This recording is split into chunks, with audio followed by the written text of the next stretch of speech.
Only say what the examiner says. So let's apply a bit of common sense. The examiner is assessing. You are teaching. Let me tell you something else the examiner is not going to say. The examiner is not going to say to your pupil, check the centre mirror, check the left mirror. The examiner is not going to say signal down. The examiner is not going to say we're looking for blockers on the roundabout. The examiner is not going to say it's clear, we can go. The examiner is not going to say we're looking for vehicles entering the danger zone, which is between the 3 and 7 position. There aren't any, so it is safe to go. So therefore, because the examiner's not going to say it, does that mean we shouldn't say it?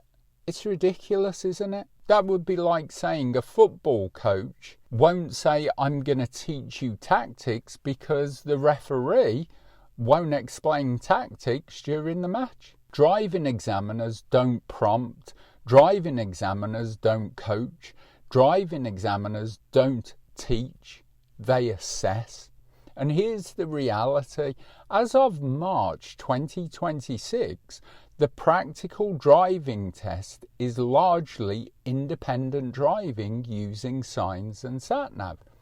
That means for long stretches between 20 and 35 minutes, the examiner is going to say very little or nothing at all. So let's ask the key question.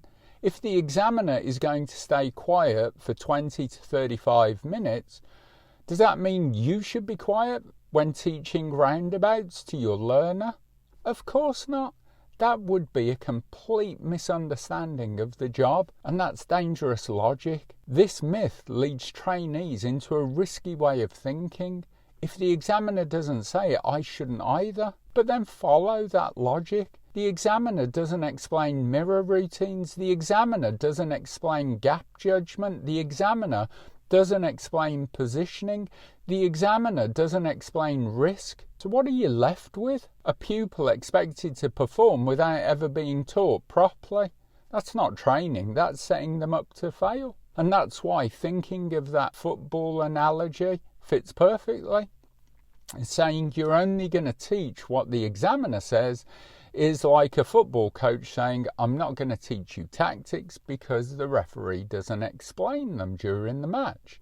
It sounds ridiculous when you hear it like that, because everyone understands the referee manages the game. The coach prepares the players, and driving is no different. Your role is preparation, not silence. When you're teaching roundabouts, your job is to build awareness, decision making, principles, risk management, then independence. And that requires input, guidance and structured coaching, none of which the examiner is going to say. So your job is to ask questions. What's happening on the right? Is that vehicle from ahead likely to come round? We're turning left. Is there anybody about to cross that road? Talk me through the gap. Where do you think it's going to come? That's developing thinking, none of which the examiner is going to say.